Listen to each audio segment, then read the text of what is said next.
하나님께 오늘 주시는 말씀 마태복음 5장 38절부터 48절 말씀입니다. 신약성경 7쪽입니다. 마태복음 5장 38절부터 마지막 절입니다. 또 눈은 눈으로 이는 이로 갚으라 하였다는 것을 너희가 들었으나 나는 너희에게 이르노니 악한 자를 대적하지 말라. 누구든지 네 오른편 뺨을 치거든 왼편도 돌려대며 또 너를 고발하여 속옷을 가지고자 하는 자에게 겉옷까지도 가지게 하며 또 누구든지 너로 억지로 오리를 가게 하거든 그 사람과 심리를 동행하고 네게 구하는 자에게 주며 네게 구고자 하는 자에게 거절하지 말라. 또 네 이웃을 사랑하고 네 원수를 미워하라 하였다 하는 것을 너희가 들었으나 나는 너희에게 이르노니 너희 원수를 사랑하며 너희를 박해 하는 자를 위하여 기도하라. 이같이 한즉 하늘에 계신 너희 아버지의 아들이 되리니 이는 하나님이 그 해를 악인과 선인에게 비추시며 비를 의로운 자와 불의한 자에게 내려주심이라. 너희가 너희를 사랑하는 자를 사랑하면 무슨 상이 있으리요? 세리도 이같이 아니하느냐? 또 너희가 너희 형제에게만 무난하면 남보다 더하는 것이 무엇이냐? 이방인들도 이같이 아니하느냐? 그러므로 하늘에 계신 너희 아버지의 온전하심과 같이 너희도 온전하라. 아멘. 할렐루야. 날이 많이 춥습니다. 당분간 강추위가 계속된다고 하는데 새벽에 교회 나오실 때 따뜻하게 입으시고요. 감기 걸리지 않도록 또 건강에 늘 유의하시기를 부탁을 드립니다. 오늘 5장의 마지막 말씀 이렇게 나누게 되는데요. 오늘 눈은 눈으로 이는 이로 갚으라 했다는 것을 우리가 들었으나 하시며 보통의 상황 속에서 그 당시 사람들이 가지고 있던 생각과 전혀 다른 것을 주님께서 또 말씀하시기를 시작하고 계십니다. 우리 살다 보면 상처를 받을 때가 있습니다. 다른 사람으로부터 상처를 받게 되는데 그때 우리에게 어떤 감정이 오느냐? 억울하죠.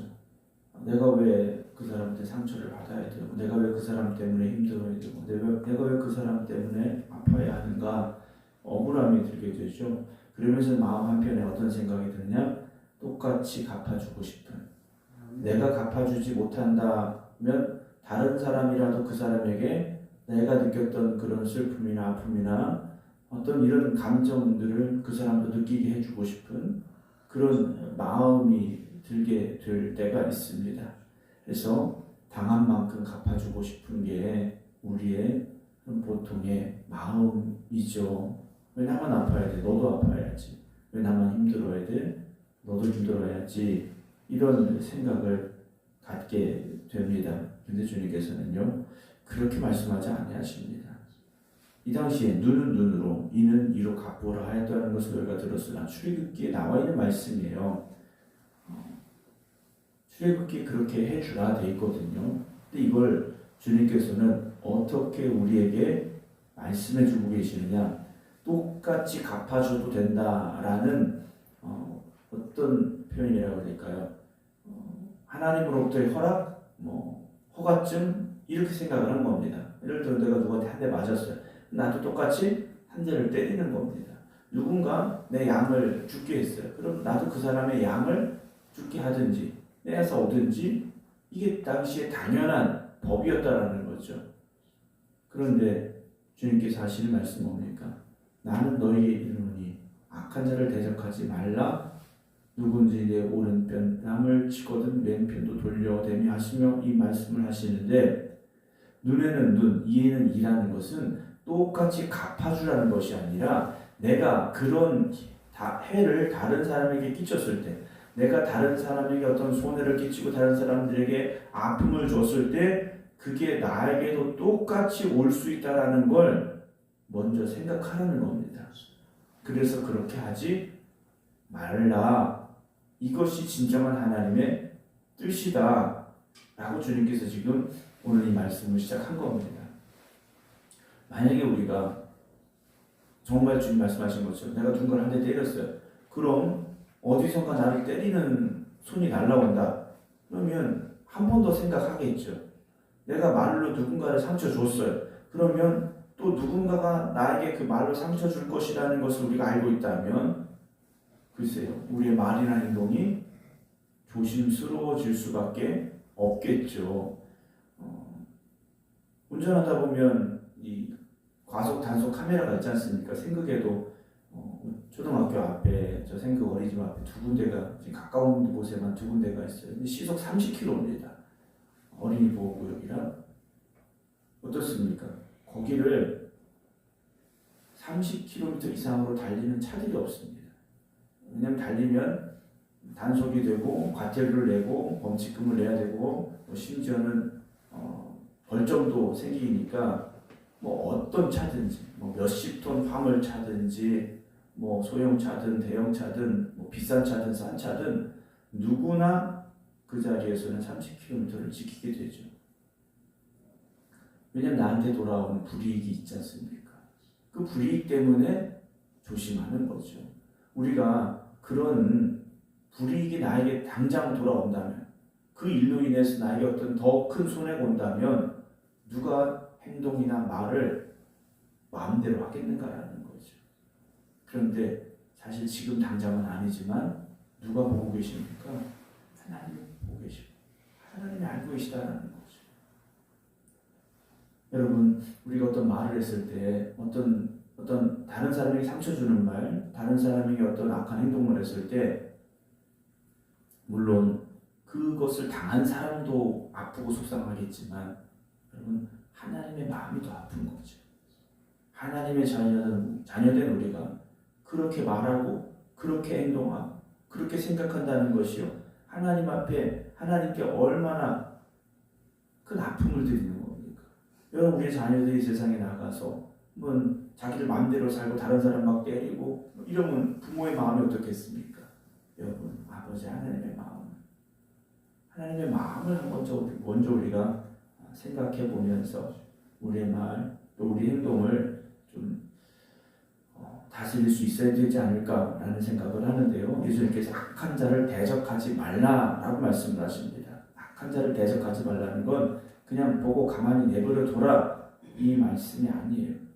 똑같이 하다 보면 어떻게 되겠습니까? 한 대 때렸는데 한 대만 오겠습니까? 감정이 더 실리게 되겠죠. 그럼 받은 나는 어떻겠습니까? 한 대 더 맞은 나는 어떻겠습니까? 내가 때린 것보다 더 세네? 더 심해질 수밖에 없죠. 그래서 싸움을 하는 걸 보면요, 정말 별거 아니에요. 조그만 의견 충돌일 수도 있고 조금 그래도 넘어갈 만한 감정의 어떤 문제인데 이게 싸움이 되면 어떻습니까? 더 심해지죠. 더 심한 말이 나오고 더 센 주먹이 나오게 되고, 주님께서 하시는 말씀은 그냥 무시해라 이것이 아니에요. 똑같이 갚아주다 보면 더 악해질 수밖에 없다라는 거죠. 우리는 사랑으로 살아가야 할 사람들이죠. 그래서 주님께서 하신 말씀 뭡니까? 누구든지 네 오른편 뺨을 치거든 왼편도 돌려대라 그래요. 오른편 뺨을 쳤다라는 건 그냥 뺨을 한 대 맞은 게 아니에요. 나에게 모욕을 준 겁니다. 이 당시 오른편 뺨이라는 건 상당히 자존심에 해당하는 문제예요. 근데 그 뺨을 친 거지 않습니까? 그것도 그냥 진짜 화나서 막 친 게 아니라 모욕을 주기 위해서 상당히 모욕을 느낄 수 있는 행동으로 내 오른편 뺨을 친 거예요. 그러니까 무시하는 게 느껴지는 겁니다. 나를 모욕하고 있다는 게 느껴지는 거예요. 그런데 주님께서 어떻게 말씀하십니까? 그럼 왼편도 돌려대라 라고 말씀을 하죠. 그냥 더 무시당하라는 말씀이 아니에요. 그냥 참으라는 말씀이 아니라는 겁니다. 나는 네가 나를 모욕해도 나는 무너지지 않아 라는 거죠. 네가 아무리 나를 모욕하고 네가 나를 무시해도 나는 하나님께서 인정하시고 하나님이 나를 존귀하게 여기셔 라고 우리가 생각할 수 있어야 된다는 거죠. 여러분, 살다 보면 무시당하는 일이 왜 없겠습니까? 세상에 잘난 사람 참 많지 않습니까? 그런 사람들이 나를 무시하는 말, 그런 행동을 할 때가 분명히 있죠. 그게 우리에게 얼마나 큰 상처가 됩니까? 그런데 주님께서는요, 왼편도 한번 대줘라 그러시죠. 40절에 또 너를 고발하여 속옷을 가지고자 하는 자에게 겉옷까지도 가져가라 이렇게 하라고 말씀을 하셔요. 이 당시 겉옷은 가지지 못한 자에게 있어서는 이불과도 같은 겁니다. 그런데 이 가난한 자의 겉옷을 담보로 잡았는데 율법에 뭐라고 되어 있느냐? 밤에는 돌려주라고까지 규정을 할 정도로 겉옷은 소중한 겁니다. 주님은 속옷을 뺏겼으면 겉옷도 가져가라고 주라는 것이죠. 그냥 다 손해보라는 말씀이 아닙니다. 아니 속옷도 없는데 겉옷까지 주면 나는 벌거벗고 살아야 되느냐? 그런 생각을 할 수 있지 않습니까? 그런데 나는 누가 챙겨주십니까? 나는 누가 함께 하십니까? 하나님이 공급해 주신다는 거죠. 하나님께서 공급해 주신다. 우리가 그 믿음을 가져야 되는 거죠. 또 누구든지 너로 억지로 오리를 가게 하거든 그 사람과 심리를 동행하라라고 말씀을 하셔요. 이 당시 로마 군인들은 민간인들을 강제로 동원해서 짐을 들게 할 권한이 있었습니다. 예수님 십자가를 지고 하실 때도 로마 군인들이 그랬지 않습니까? 근데 주님께서는요, 그렇게 오리를 가게 할지라도 그러면 어떻게 하라니까? 심리를 가져라 라고 말씀을 하시는 거예요. 내가 억지로 끌려다니는 사람이 아니라 나는 하나님 앞에서 자유로운 사람이다 라는 것을 좀 보여주라는 거죠. 그러니까 우리가 살아가면서 누군가 나를 무시하고 모욕하고 상처 주고 이럴 때 우리가 좀 담대하게 하나님이 내 편이시고 하나님이 나의 아버지시고 하나님이 나의 필요를 채워주시고 하나님이 지금 나와 함께하고 계셔 이걸 이렇게 생각하고 담대할 수 있어야 되고 좀 세상 말로 말해서 초연할 수 있어야 된다는 거죠. 근데 우리는 어떻습니까? 안절부절 못하죠. 당장 화가 나고 42절입니다. 네게 구하는 자에게 주며 네게 꾸고자 하는 자에게 거절하지 말라 하면서 다 빌려줘라. 누가 빌려달라고만 하면 알았어 하고 다 빌려줘라. 사실 그 말씀은 아닙니다. 여러분 돈 거래는 정말 조심스러운 겁니다. 그렇죠? 그래서 저희 부모님이 그러셨어요. 누군가 돈을 빌려달라고 할 때는 그 돈을 빌려주고 받지 못한다라는 생각을 하고 빌려주라고 말씀을 하시더라고요. 돈 거래는 가능하면 하지 않으시는 게 좋아요. 돈을 빌려주고 받는 게 여러분 사람 마음처럼 그렇게 되는 건 아니죠. 그런데 정말 도움이 필요한 사람이 있다면 그 돈을 돌려받지 못할 것 같다라는 생각을 가지고라도 빌려줄 마음이 있다면 빌려주되 여러분 돈 거래에 있어서는 참 조심스럽게 하시기 바랍니다. 여러분 이 말씀은 뭐냐? 목사님 하는 말하고 전혀 다른 것 같은데 절대 그렇지 않습니다. 우리는 어려운 사람, 도움 필요한 사람들에게 사랑의 손길을 내밀 수 있어야 됩니다. 내 형제가 지금 굶고 있는데 야 집에 가서 밥 먹어. 집에 가면 밥이 있겠습니까? 그럴 때 손 붙잡고 식당에 가든지 집으로 불러들여서 밥을 함께 먹이는 것, 그게 우리의 사랑의 모습이 되어져 있다는 거죠. 말로만 해서는 안 된다는 겁니다. 말로만 내가 널 사랑해, 내가 널 아껴, 내가 널 존중해, 그래서는 안 된다는 거죠. 실질적인 도움을 줄 수 있어야 된다. 그래서 교회가 선교와 구제에 늘 힘을 써야 되고요. 43절입니다. 또 이웃을 사랑하고 내 원수를 미워하라 했다는 걸 우리가 들었으나, 그렇죠? 이웃은 사랑하고 원수는 미워해라. 이게 어쩌면 당연한 거지 않습니까? 근데 주님께서 하신 말씀은 뭡니까? 나는 너에게 이르노니 너희 원수를 사랑하며 너희를 박해하는 자를 위하여 기도해줘라 그랬어요. 나한테 잘해주는 사람은 얼마든지 잘해줄 수 있죠. 근데 나를 힘들게 하는 사람에게 잘해주고 그 사람을 축복한다라는 게 쉽지는 않습니다. 왜냐하면 우리는 감정이 있기 때문에 쉽지 않아요. 근데 왜 그렇게 하라고 하십니까? 45절 이같이 한즉 하늘에 계신 너희 아버지의 아들이 되리니 라고 말씀하십니다. 우리가 이렇게 살아야 하나님을 아버지라 부를 수 있다는 거죠. 하나님의 자녀된 사람들은 그렇게 살아야 된다는 겁니다. 상대방이 사랑을 받을 만해서 사랑해 주라는 게 아니죠. 그래서 하나님께서 예를 들어 주셔요. 이는 하나님이 그 해를 악인과 선인에게 비추시며 비를 의로운 자와 불의한 자에게 내려주신다 했습니다. 하나님께서 선하시고 완전하신 하나님께서 햇빛을 주시는데 오늘 한낮에도 영하지 않습니까? 하나님의 자녀들에게는 햇빛 비춰주시고 하나님 앞에 바로 서지 못한 악한 사람들에게는 구름이 쫓아다니면서 햇빛을 가리게 하시느냐? 그렇지 않다는 거예요. 비를 내리시는데 하나님의 자녀들에게는 비를 내리시고 악한 자들에게 내리지 않는 것이 아니라는 거죠. 46절 너희가 너희를 사랑하는 자를 사랑하면 무슨 상이 있겠는가 그래요. 당연한 거 하는 건 상이 아닙니다. 그렇죠? 당연한 걸 하고 상 받으려면 이게 욕심이죠. 누구도 그렇게 한다고요? 세리도 그렇지 한다.